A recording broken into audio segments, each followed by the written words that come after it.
11th class के बच्चों और 12th क्लास के बच्चों, मैंने आपको कारक पढ़ाया। उसका असली उद्देश्य क्या है कि कारक के ये साधारण अर्थ हैं, ये साधारण उनके उपयोग हैं। साधारण रूप में वे ऐसे प्रयोग में लाए जाते हैं वाक्य में। और ये कारक हिंदी, इंग्लिश, दुनिया की तमाम भाषाओं में हैं। बेशक उनके शब्द अलग अलग हैं, देखने में वो कुछ अलग अलग हैं। हिंदी में तो आपके सामने हैं, आपको दिख रहा है। संस्कृत में आपको शब्द के अंदर ही वो जुड़ जाता है कारक। और इंग्लिश में आपको टू, फॉर, इस तरह से शब्द मिलेंगे अधिकतर, जिनसे कि आपको पता चले कि ये कारक हैं। I am going to school, मैं स्कूल को जा रहा हूँ। टू को हम हिंदी में को बोलते हैं, तो इंग्लिश में टू बोलते हैं, ठीक है ना। फिर यहाँ बोलते हैं give this pen to father, यह पेन फादर को दो। यहाँ कुछ देने की बात हो रही है, प्रदान करने की बात हो रही है, तब भी हम टू लगाते हैं। देखिए कितनी सिमिलैरिटी है, यहाँ को है, यहाँ को है, उसी तरह यहाँ टू है, यहाँ टू है। Give this pen to father, यहाँ देने की बात हो रही है तो टू लगता है। और फॉर भी लगता है। कब लगता है संप्रदान में फॉर? जब आप रीज़न बताते हो। I am going to school for studies, मैं स्कूल पढ़ने के लिए जाता हूँ, के लिए, है ना। तो इस प्रकार दुनिया की कोई ऐसी भाषा नहीं है जो बिना कारकों की बोली जाती हो, बस उनका स्वरूप अलग अलग है। अब यहाँ आज मेरे पढ़ाने का टॉपिक कारक नहीं है, मेरे पढ़ाने का टॉपिक है उपपद विभक्तियाँ। विभक्तियाँ तो ये हो गई आपकी, है ना, ये आपकी विभक्तियाँ हैं, उनके ये हिंदी में चिन्ह हैं। अब उपपद विभक्तियाँ क्या हैं? उपपद विभक्तियाँ वो विभक्तियाँ हैं, वो खास विभक्तियाँ हो जाती हैं जब किसी खास शब्द में उसको लगा दिया जाता है, चाहे वहाँ पर उसका लगाने का लॉजिक बनता हो या नहीं बनता आपके हिसाब से। लेकिन मुनि पाणिनि ने नियम बनाया है कि किसी विशेष शब्द के लिए प्रयोग होने वाले विभक्ति को उपपद विभक्ति कहते हैं। कोई खास शब्द, है ना, जो वो खास शब्द कौन से हैं उनको एनलिस्ट किया गया है, व्याकरण आचार्यों ने उनको सूचीबद्ध किया है। वो खास शब्द कुछ हैं ऐसे खास शब्द जिनमें कि वो जैसा उन्होंने कहा वैसा हमें मानना है। कोई शब्द ऐसे होते हैं जिसमें द्वितीया विभक्ति ही लगती है, कोई शब्द ऐसे होते हैं जिसमें तृतीया ही लगती है, कोई शब्द ऐसे होते हैं जिसमें चतुर्थी ही लगानी है। उन्होंने बताया, इसलिए हमें करना है। तो संस्कृत का व्याकरण इसीलिए पक्का है बच्चों, क्योंकि उसमें हेर फेर की कोई गुंजाइश नहीं है। आप हिंदी में चाय, साहब को चाय दो, साहब को चाय मारो, साहब को चाय फेंको, कुछ भी बोल देते हैं, है ना, बोलचाल की भाषा में। संस्कृत में ऐसा नहीं हो पाता है। संस्कृत में वही बोला ही जाता है, जो बोला जाता है वही लिखा जाता है, जो लिखा जाता है वही पढ़ा जाता है। अब लेकिन कुछ शब्द एनलिस्ट किए गए हैं जिनमें द्वितीया या तृतीया या वो उनके बताए हुए विभक्तियाँ ही लगेंगी। उनमें से पहला हम द्वितीया विभक्ति पढ़ते हैं कि कौन कौन से वो खास शब्द हैं जिनके आने पर वाक्य में उनके योग में द्वितीया विभक्ति लगेगी। पहला शब्द है परितः। परितः का मतलब है चारों ओर, ठीक है, चारों ओर। तो विभक्ति किस में लगेगी? इस शब्द में नहीं लगेगी, उस विशेष शब्द में नहीं लगेगी। वो विशेष शब्द जिस अर्थ में आ रहा है ना उसमें लगेगी। अब जिसके चारों ओर की बात की गई है उस शब्द में द्वितीया लगेगी बच्चों।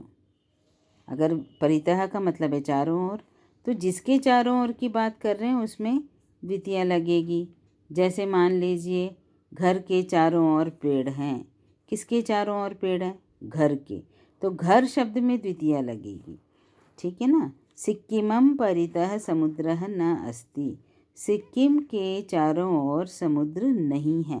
किसके चारों ओर की बात हो रही है? सिक्किम के चारों ओर की बात हो रही है, तो सिक्किम में द्वितीया लगी है। मैंने टू लिखा है इसीलिए द्वितीया, ये द्वितीया विभक्ति लगी है, ठीक है ना। सिक्किमम कैसा रूप बन रहा है? बिल्कुल देव की तरह बन रहा है, देव, देवम, देव की द्वितीया, ये देव की द्वितीया देवम।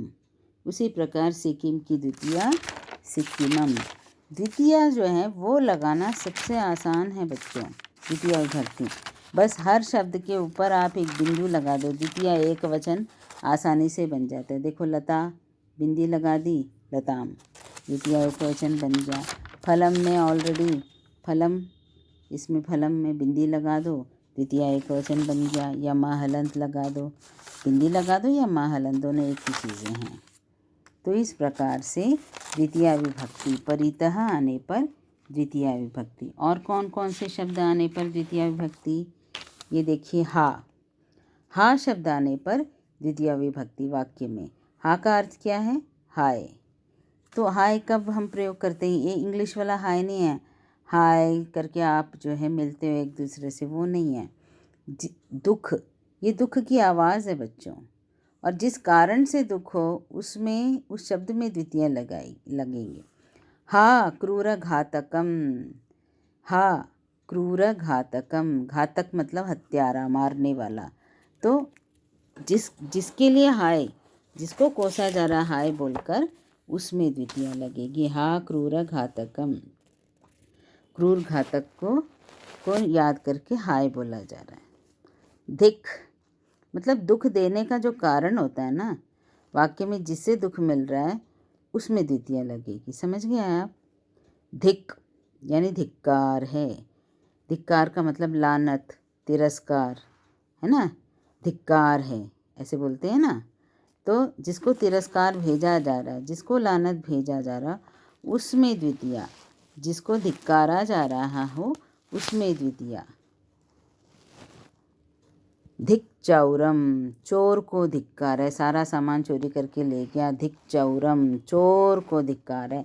तो देखिए चौर शब्द में द्वितीया लगी है, चौर शब्द में द्वितीया। नेक्स्ट है सर्वतः। और पता है ये आपको याद रखनी पड़ेगी कि कौन से शब्द में कौन सी विभक्ति लगती है। परितः में द्वितीया लगेगी, हा में द्वितीया लगेगी, धिक में द्वितीया लगेगी। ये आपको याद होना चाहिए, तभी ये काम होगा। परीक्षा का ये बहुत एक इम्पॉर्टेंट क्वेश्चन है। आप सैम्पल पेपर उठाकर देखें, आपको वहाँ ये कौन से नंबर पर ये प्रश्न आ रहा है आपको पता चल जाएगा। जितने प्रश्न आ रहे हैं सैम्पल पेपर में वह सब सिलेबस के लिए हैं, वो सब पढ़ना आपको। सर्वतः यानी सब और, तो किसमें द्वितीया लगेगी? इसमें नहीं लगेगी। सब और, जिसके सब और की बात की जा रही है, जिसके सब तरफ की बात की जा रही है, उस शब्द में द्वितीया लगेगी।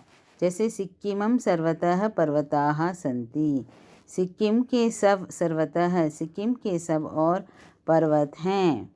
तो किसके सब और पर्वत हैं? सिक्किम के। तो सिक्किम में द्वितीया लगी है, आप देख रहे हो। महलंत द्वितीया सूचक है, महलंत लगाओगे किसी शब्द में तो वो द्वितीया बन जाता है। घातकम महलंत लगाया, है ना। चौरम महलंत लगाया, सिक्किमम महलंत लगाया, ये एक वचन का रूप है। ठीक है। और धिक बहुत सारे चोर घुस गए थे, तो धिक चौरम नहीं आएगा, तब आएगा धिक चौरान, इसका बहुवचन आएगा चौरान। इसके बाद आता है ऊपरी। ऊपरी शब्द आने पर भी द्वितीया विभक्ति लगेगी, लेकिन इस शब्द में नहीं लगेगी। जिसके ऊपर की बात की जा रही हो उस शब्द में द्वितीया विभक्ति लगेगी। किसके ऊपर की बात की जा रही है? किसी के भी पेड़ के ऊपर, मान लीजिए पेड़ के ऊपर बंदर बैठा है, तो आप बोलोगे वृक्षम उपरी, वृक्षम महलंत लगा दोगे, वृक्षम उपरी वानरः अस्ति, सिक्किमम उपरी, सिक्किम के ऊपर, उत्तर दिशायां तिब्बत देशः अस्ति, सिक्किम के ऊपर उत्तर दिशा में तिब्बत देश है। हम हिंदी में बोलते हैं सिक्किम के ऊपर हिंदी में सिक्किम के ऊपर लगाते हैं, लेकिन संस्कृत में सिक्किम में द्वितीया लगेगी, सिक्किम को ऊपर बोला जाएगा। जिसका आपको सेंस भले ही ना बने, सिक्किम को ऊपर, तो आपको लगेगा ये क्या है, को कौन लगाता है, लेकिन संस्कृत में द्वितीया ही लगेगी। सिक्किमम उपरी उत्तरदिशायां तिब्बतदेशः अस्ति। क्यों द्वितीया ही लगेगी? क्योंकि व्याकरण आचार्य ने नियम बनाया है कि ऊपरी शब्द आ जाने पर जिसके ऊपर की बात कर रहे हैं उसमें द्वितीया लगेगी। सिक्किम के ऊपर, इसलिए सिक्किम में द्वितीया।